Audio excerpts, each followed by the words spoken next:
어떤 맘이었을까. 그녀의 두 눈엔 눈물이 흐르고 흘러 동그란 눈으로 엄마를 보고 있는 아이와 입을 맞추고 상자를 덮고 가까이에 띄우며 간절히 기도했겠지.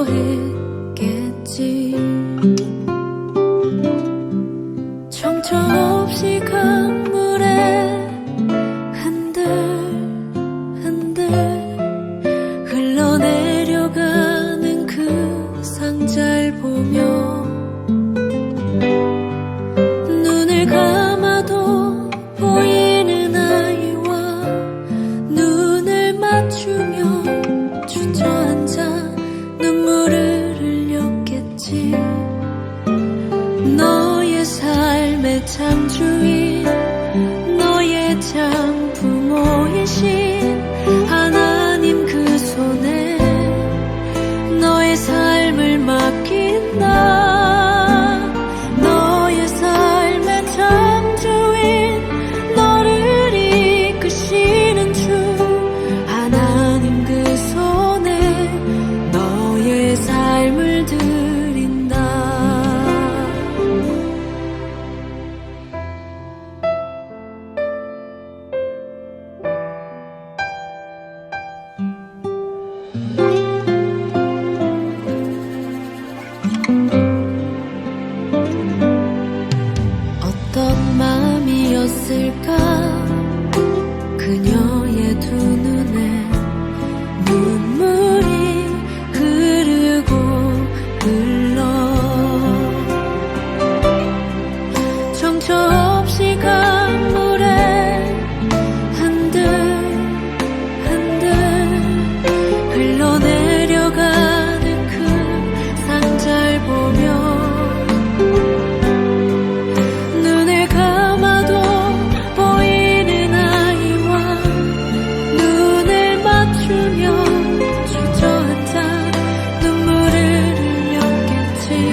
필라교회 다음 세대 여러분, 김동규 목사입니다. 오늘은 출애굽기 13장 20절에서 22절의 말씀을 가지고 나를 인도하시는 하나님이라는 제목으로 같이 말씀을 나누고자 합니다. 우리는 자신의 인생이 참 답답하다고 느낄 때가 많습니다. 내 인생이지만 무엇을 하고 어떻게 살아야 할지 자신이 없기도 하고 내가 정한 진로와 비전이 제대로 된 것인지 확신이 없기도 합니다. 아직은 내가 무엇을 잘하는지 모르겠고 솔직하게 말하면 인생의 목적이나 꿈도 분명하지 않습니다. 이렇게 살면 무엇이 될지 불안하기도 합니다. 이런 답답함을 누가 풀어줄 수 있을까요? 우리가 길을 잃고 방황할 때 또는 모르는 길을 가야 할 때 어떻게 하나요? 누군가에게 길을 물어보기도 하고 스마트폰에 있는 지도나 내비게이션을 통해서 안내를 받을 수도 있습니다. 우리의 인생에도 그런 친절한 안내자가 있다면 얼마나 좋을까요? 그런데 우리에게도 있습니다. 우리의 인생에서 전혀 방향을 잡을 수 없어서 답답할 때 정말 친절한 안내자가 있습니다. 누구일까요? 바로 여호와 하나님이십니다. 창세기 28장에서 우리는 야곱을 만나게 됩니다. 에서가 받아야 할 장자의 축복을 가르친 야곱이 에서를 피하여 외삼촌의 집으로 도망하고 있습니다. 여태까지 아버지의 집에서 보호를 받고 살았던 야곱이 혈혈단신으로 먼 길을 가야 했습니다. 얼마나 가야 할지도 모르고 제대로 가고 있는지 확신도 없는 상황에서 얼마나 두려웠을까요? 야곱이 혼자 노숙하고 있을 때 그의 꿈에 하나님이 나타나셨습니다. 그리고 그에게 약속해 주셨죠. 내가 너와 함께 있어 내가 어디로 가든지 너를 지키며 너를 이끌어 이 땅으로 돌아오게 할지라. 내가 내게 허락한 것을 다 이루기까지 너를 떠나지 아니하리라. 창세기 28장 15절 말씀. 아멘. 이 약속처럼 하나님은 야곱의 삶을 인도해 주셨고 그의 인생을 보호해 주셨습니다. 낯선 곳이나 다른 나라를 여행할 때 가장 필요한 것이 바로 가이드입니다. 똑똑한 가이드 한 사람만 있으면 거의 모든 문제가 해결되죠. 가이드는 여행할 코스를 안내해 주기도 하지만 여행하는 사람의 안전을 관리해 주고 여행하면서 겪게 되는 불편을 해결해 주고 필요한 물건을 구입할 수 있도록 도와주기도 합니다. 우리는 오늘 말씀에서 최고의 가이드를 만나게 됩니다. 다름 아닌 여호와 하나님, 그분이 이스라엘 백성들의 출애굽 여정을 인도하는 친절한 가이드로 등장하셨습니다. 여호와 하나님과 애굽의 신들과의 대결에서 승리하신 결과 바로는 하나님 앞에 항복을 하고 말았습니다. 이스라엘 백성들은 애굽 땅으로 내려온 지 430년 만에 해방을 맞이하였습니다. 이제 그들은 약속의 땅으로 갈 수 있게 되었습니다. 애굽에서 이스라엘 백성들이 가야 할 가나안 땅으로 가는 길은 두 가지 경로가 있었습니다. 내비게이션의 목적지를 설정하면 최단 경로와 최적 경로가 나옵니다. 최단 경로는 가장 빨리 갈 수 있는 길이고 최적 경로는 교통 상황이나 도로 상황을 고려해서 가장 편안하게 갈 수 있는 길입니다.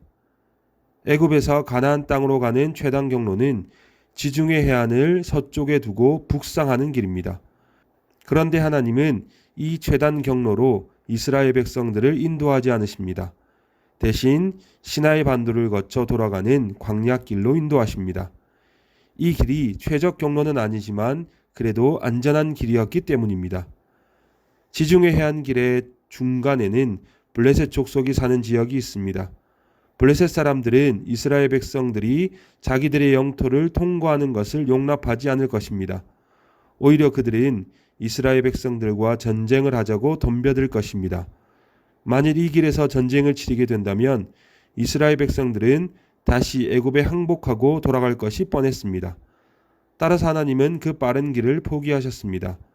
대신 좀 멀리 돌아가야 하지만 그 과정에서 여호와 하나님의 능력을 경험할 수 있고 하나님의 백성으로 훈련할 수 있는 기회를 갖게 될 광야길로 인도하신 것입니다. 이스라엘 백성들은 숲곳에서 출발하여 광야의 끝 에담에 진을 쳤습니다. 광야의 끝이란 반대쪽에서 보면 광야가 시작되는 곳입니다. 거기서부터 하나님의 인도하심이 시작됩니다. 길을 안내하는 지도도 없고 방향을 잡아주는 나침반도 없습니다. 광야의 지형은 사막이 끝없이 펼쳐져 있기도 하고 모양이 비슷해 보이는 산들이 겹겹이 있기도 합니다. 도저히 방향을 찾기 힘듭니다. 그런데 하나님은 구름 기둥과 불 기둥으로 그들의 길을 인도하셨습니다. 또한 광야의 날씨는 우리가 상상할 수 없을 정도로 변화가 심합니다. 낮에는 뜨거운 태양이 이글거립니다. 그러나 해가 지고 밤이 되면 기온이 뚝 떨어져서 춥고 한기가 듭니다. 정말 견디기 힘든 상황입니다. 그런데 이 길에서 하나님이 이스라엘 백성들을 지키시고 보호해 주셨습니다. 낮에는 구름으로 뜨거운 햇볕을 가려주셨으며 밤에는 불로 추위를 막아주면서 그들의 길을 밝혀주셨습니다. 하나님께서 보내주신 구름 기둥과 불 기둥은 광야 길에서 안내자가 되었고 보호자가 되었으며 이스라엘을 대적하는 사람들을 만났을 때는 하나님께서 친히 심판자가 되셨습니다. 하나님은 우리 인생에도 친절한 인도자요 안내자가 되십니다. 성경에서 하나님을 선한 목자라고 고백한 것은 하나님이 우리 인생의 친절한 가이드가 되신다는 것을 말하고 있습니다. 여호와 하나님만이 우리 인생의 가장 친절한 인도자이십니다. 아직 우리의 꿈과 비전이 흐릿하고 무엇을 하며 어떻게 살아가야 할지도 잘 모릅니다. 하지만 하나님께서 야곱에게 약속하신 것처럼 우리가 어디로 가든지 함께 하시며 우리를 이끌어 주실 것입니다. 광야와 같은 우리 인생길에서 하나님은 최고의 인도자이십니다. 그러므로 우리는 그 하나님을 신뢰하며 따라가야 할 것입니다. 기도하겠습니다. 광야에서 구름 기둥과 불 기둥으로 이스라엘을 인도하셨던 하나님, 우리 인생이 마치 광야에 있는 것처럼 어둡고 답답합니다. 우리 인생에서 불안과 두려움에 사로잡히고 미래에 대한 불확실성으로 걱정할 때 하나님께서 우리 인생의 인도자가 되어 주옵소서. 저희가 선한 목자가 되시는 하나님을 신뢰하며 따라가게 하옵소서. 예수님의 이름으로 기도합니다. 아멘.